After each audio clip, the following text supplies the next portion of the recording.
Hi everyone, so I want to bring you a guide for the Uliana 7-sided strike monk. This is a build that I've played in Season 22 now, and this is a little bit special in Season 22, so a good time to try it out. This has existed before, but it was never really good, but we have seen some buffs to especially the Uliana 4-piece, giving us a lot more damage reduction, giving you 77% extra damage reduction now, so this is actually pretty neat.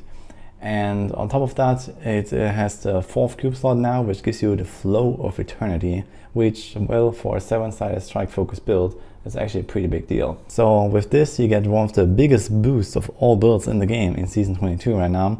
I'd estimate the gain to be between like 8 and 10 tiers, which is even more than the Necros and the Crusaders get from the 4th cube. But the build is still not really the meta. It's capping out somewhere at around 130 or so, and it can't really go much higher, so it's around 15 tiers behind the Tempest Rush. Nothing too crazy, but still a quite fun variation and something that is like very unique for the monk. Your main DPS here is the 7-sided strike, so it's a bit similar to Uliana, but you don't do damage with the exploding palms, it's just a 7-sided strike only with the Fulminating Onslaught rune, which gives it more damage and an AoE effect. So essentially you can just mow down a large pack of enemies with this AoE effect and then move on, make the next ball, and it's like a very slow paced gameplay style because you mostly just nuke every 20 seconds on your CE rotation. So let's go with the setup here. I have two variations, one is the Season 22, one is the non-season. So there's a bit of a difference here because of the extremely different cooldown values that you gain. Because of the Flow of Eternity giving you 60% reduced cooldown on 7-sided strike, you can actually use this in Season 22 to spawn Oculus rings before your nuke, and this also changes a little bit of the cooldown assignment they want to do. You want to go with a bit more cooldown here to be able to cast 7-sided strike roughly every 5 seconds or so with your cooldowns up. And on the non-season variation, you essentially just nuke once every 20 seconds on your CE rotation, and that's it. So there's no Oculus rings, and you also don't have these other smaller nukes without COE in between. This is the main difference between the two setups. You go with a little bit more area damage on the non-season version and a little bit more cooldown on the seasonal version. So this is something to keep in mind. The rest of the setup stays pretty much the same.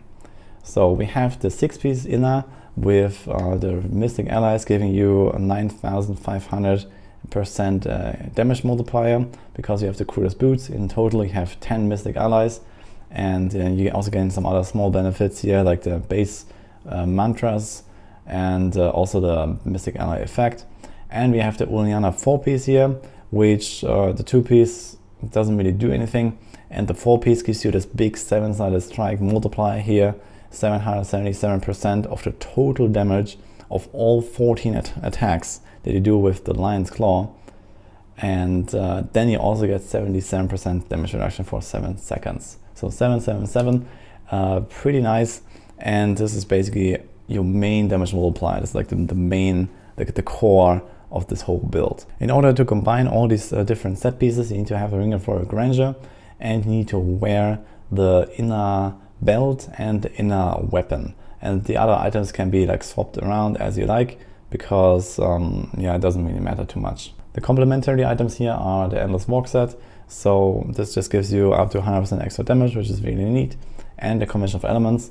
That is very important here because you have such a slow paced rotation that you really want to make sure that you use your damage on Holy. This rune here deals Holy damage.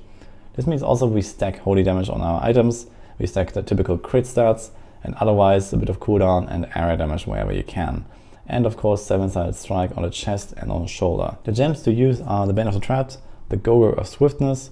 You could also replace it with an esoteric alteration, but you shouldn't really need it. This build is rather tanky as long as you make sure you don't drop the 77% damage reduction.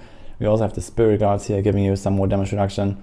So overall you should be fine, and the Gogo helps you out as well with a little bit of dodge.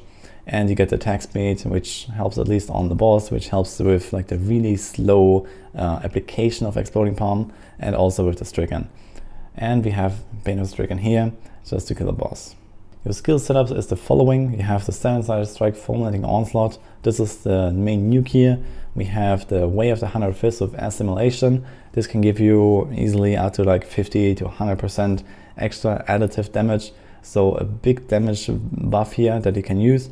And essentially you want to make pulls, very tightly, small enemies, and then you'll get the most benefit here. We have Epiphany, Desert Shroud. This is not necessarily needed, but it helps you out with survival. It gives you CC immunity. You don't have this permanently, but it still helps quite a bit. Dashing Strike with Blinding Speed for 40% extra dodge. Lots of damage reduction with this, and also the mobility that you need. Cyclone Strike Implosion. This is one you want to use to make pulls, to stack enemies very tightly, and especially right before a nuke you want to use this. And finally we have Serenity. You can use 2 different runes here. One is Instant Karma, which lets you move through enemies. This is quite nice once you're a bit more tanky, because you can just position yourself better, maybe for Way of the 100 Fists. You can get a few more stacks by standing a bit more in the middle of the pool or something. Theoretically you can also dash in there, but this helps out with that. Or you can take Ascension, which gives you 1 more second of Serenity, which is also nice. The passives, you have Beacon of Etar, which is quite important for the cooldown, and you have Mythic Rhythm, which is a 40% multiplier. So you need to hit 3 times with your Spirit Generator, and then you get this, it's like a hidden buff, but you can basically tell when it's active by looking at when you apply Exploding Palms from the Uliana 2-piece bonus, because it's the same 3-hit combo that you do. The most important thing here is that Dash doesn't consume your Mythic Rhythm, but Cyclone Strike will, because it's a damaging resource spender. So you don't want to get up a Mythic Rhythm and then Cyclone Strike and then 7-sided strike. You need to have the Cyclone Strike already made when you start your combo. And also important is that your Cyclone Strike will interrupt your 3-part combo from your generator. So essentially you want to Cyclone Strike, then punch 3 times, and then 7-sided strike for the Mythic Rhythm to work. And lastly, here's Harmony, just for extra defense. You might need this, you might not really need this.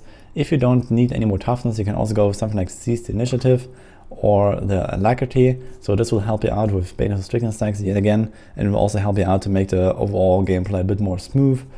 There's also other passives. You can take Resolve that reduces monster damage, or you can even take Determination here for an extra 20% additive damage. So this is a bit up to you. Generally I would just recommend Harmony for starters. And finally you have the near death experience for the proc. And as for the gameplay, so you want to make huge pulls and then play around your holy rotation. Make sure you get the Mythic Rhythm up, make sure you get a nice bonus on your assimilation, so you can see the number on your skill bar on the Way of the 100 Fists to see how many stacks you got. And also you will see when you actually got the combo to activate Mythic Rhythm there.